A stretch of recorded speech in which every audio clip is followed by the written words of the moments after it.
અમદાવાદમાં આંબેડકરની પ્રતિમા તોડવા મુદ્દે રાજકારણ ગરમાયું હતું। ભાજપ અને કોંગ્રેસની પોલીસને રજૂઆત કરવામાં આવી। ડોક્ટર બાબા સાહેબ આંબેડકરની પ્રતિમાને અસામાજિક તત્વો દ્વારા ખંડિત કરવામાં આવી હતી। આ ઘટનાને પગલે લોકોના ટોળે ટોળા ઉમટી પડ્યા હતા અને આરોપીઓની ધરપકડ કરવાની માંગ સાથે ધરણા પર બેઠા હતા।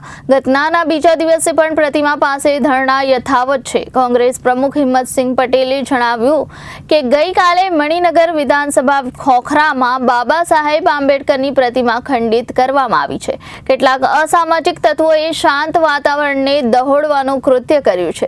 રાતના અંધારામાં આ કૃત્ય કર્યું છે। ખૂબ જ મોટી સંખ્યામાં લોકો ઉશ્કેરાઈને રોડ પર ઉતર્યા છે। ગઈકાલે પણ કોંગ્રેસના આગેવાનો ત્યાં પહોંચ્યા હતા। ત્યાંના દ્રશ્યો ખૂબ જ વિચલિત કરનારા હતા। ચોક્કસ કોઈક ષડયંત્ર અને પ્લાનિંગથી આ કામ કર્યું છે। આરોપીઓને વહેલામાં વહેલી તકે પકડીને કડકમાં કડક સજા થાય તેવી માંગ કરી છે। સ્થાનિક આગેવાનો સાથે પોલીસ સીસીટીવી ચેક કરી રહી છે। જે ષડયંત્ર હોય તેની તપાસ કરવામાં આવશે। NAI દ્વારા પણ તપાસ કરવામાં આવી રહી છે। ખોખરાની ઘટનાને લઈને ભાજપ કોંગ્રેસ પક્ષે નેતાઓ પોલીસ કમિશનરને રજૂઆત કરવા પહોંચ્યા હતા। જેમાં અમદાવાદ શહેર કોંગ્રેસ પ્રમુખ હિંમતસિંહ પટેલ, ધારાસભ્ય જિગ્નેશ મેવાણી, ઇમરાન ખેડાવાલા, પૂર્વ ધારાસભ્ય જ્ઞાનસુદ્દીન શેખ અને AMC વિપક્ષ નેતા શહેજાદ ખાન પઠાણ સહિતના આગેવાનો ઉપસ્થિત રહ્યા હતા। તમામે તાત્કાલિક ધોરણે આરોપીઓની ધરપકડ થાય તે માટે કમિશનરને રજૂઆત કરી છે। તેમજ આ સાથે ભાજપના સાંસદ દિનેશ મકવાણા, શહેર પ્રમુખ અમિત શાહ સહિતના ધારાસભ્યોએ બાબા સાહેબની પ્રતિમા પુનઃ સ્થાપવા પોલીસ કમિશનરને રજૂઆત કરી છે। સાથે બંને પક્ષોએ આરોપીઓને જલ્દી પકડવાની માંગ સાથે આવેદન આપ્યું છે। આ ઘટના પાછળ કયા તત્વો જવાબદાર છે? સામાજિક સમરસતા દોડવાનો પ્રયત્ન કરે છે, સમાજ વચ્ચે વૈમનસ્ય ફેલાવવાનો પ્રયત્ન કરે છે। એ તત્વોને ખુલ્લા પાડવા માટે પણ અમે પોલીસ કમિશનર સાહેબને વિનંતી કરી છે। એમણે અમને ખાતરી આપી છે કે ઘટનામાં સંડોવાયેલા લોકો અને ઘટના કરવા માટે જેણે પ્રેરણા આપી હોય એ લોકો સુધી ચોક્કસ પહોંચીશું। અને અમને વિશ્વાસ છે કે અમદાવાદની પોલીસ, ગુજરાતની પોલીસ ટૂંક સમયની અંદર એ ગુનેગારોને પકડી લેશે। અને ખાસ કરીને અમે આખી ટીમ સાથે અહીંયા આ રજૂઆત કરવા માટે આવ્યા છીએ। कुछ बदमाशों ने रात के अंधेरे में जाकर वहां पर बाबा साहेब की जो प्रतिमा है उसको खंडित किया।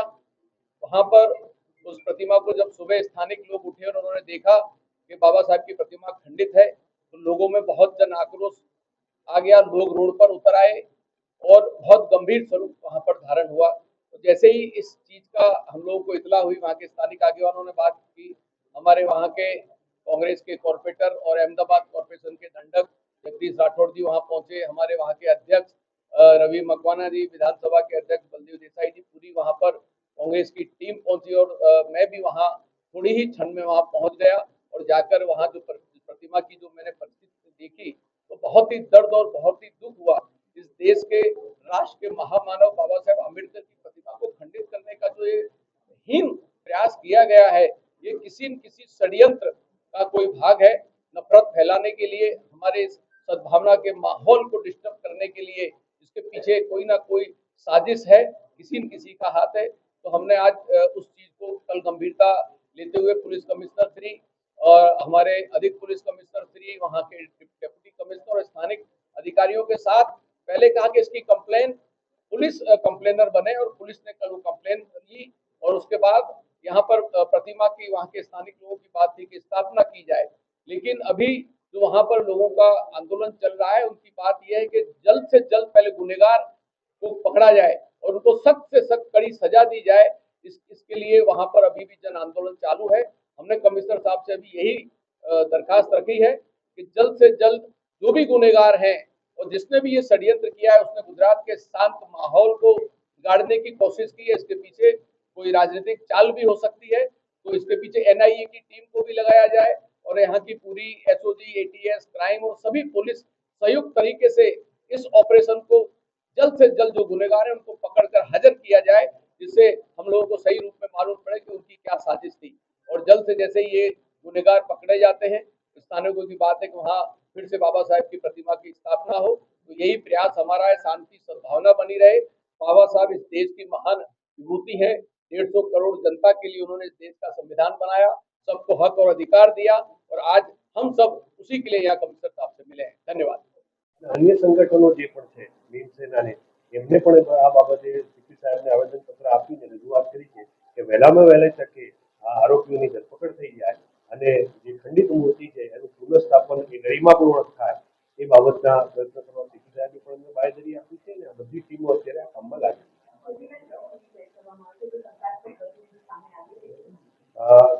આ જે સીસીટીવી છે જે ઘટના બની છે આંબેડકર મૂર્તિના ક્રોસની અંદર એક સીસીટીવી મળ્યો ત્યાંથી અમને ક્લુ મળેલ છે પણ અંધારું હોય અને ખાસું લગભગ અમે છેક કાનપુર સુધીના લગભગ આ ટીમોએ ટોટલ મોર દેન 1000 સીસીટીવી આજની રાત સુધીના બધાએ જોયેલા અને એ સીસીટીવી ચેક કરતા અમને એમાં થોડા ક્લુ ડેવલપ થયા છે ક્લુ ડેવલપ ઉપર અત્યારે અમારી ઇન્વેસ્ટિગેશનની ટીમો કામ કરે. Reporter Rakesh Kumar Yadav, Janadesh news, Ahmedabad.